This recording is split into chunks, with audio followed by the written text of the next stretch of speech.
Hello friends, അത് Gracia BS6 ആണ്. അതിൻ്റെ വൈസർ അഴിക്കുക എന്ന് പറഞ്ഞാൽ ഈ രണ്ട് സ്ക്രൂ ഇവിടെയും അതുപോലെ ഇവിടെയുള്ള സ്ക്രൂ അത് അഴിച്ചു കഴിഞ്ഞാൽ പിന്നുള്ളത് ഈ ക്ലിപ്പ് കാണുന്നുണ്ടല്ലോ, ഇവിടെ അതേപോലെ ഇവിടെയുള്ള ക്ലിപ്പ് ഉള്ളിൽ കൂടെ പ്രസ് ചെയ്തിട്ട് അതിൻ്റെ ഉള്ളിൽ കൂടെയും പ്രസ് ചെയ്തിട്ട് സ്കൂട്ടറിനും പ്രസ് ചെയ്തിട്ട് അതൊക്കെ പൊക്കുക. അതുപോലെ ഈ സൈഡിലുണ്ടാവും. ഒരുമിച്ച് ചെയ്തിട്ട് എടുത്തിട്ട് നമുക്ക് നോക്കാം, വീഡിയോ നോക്കാം. പിന്നെ ഉള്ളത് ഈ ഒരു ക്ലിപ്പാണ്. ഇങ്ങനെ റിമൂവ് ചെയ്തെടുക്കുക. അതേപോലെ അവിടെ പിന്നുള്ളത് ചെറിയ സ്ക്രൂ ഇതുണ്ട്.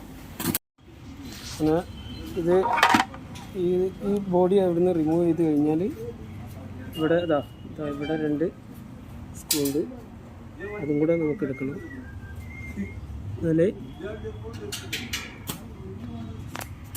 അപ്പോൾ അത് നമ്മൾ അഴിച്ച് കഴിഞ്ഞിട്ടുണ്ട്, എല്ലാം ഊരി വെച്ചിട്ടുണ്ട്. ഇനിയിപ്പോൾ ബ്രേക്ക് യോക്ക് മാറ്റാനോ ആക്സിലേറ്ററുകൾ മാറ്റാനോ MC കിറ്റ് മാറ്റാനോ ബ്രേക്ക് സ്വിച്ചിൻ്റെ കംപ്ലൈൻറ്റിനോ ഒക്കെ നമുക്ക് ഇതിങ്ങനെ അഴിച്ചെടുക്കാവുന്നതാണ്.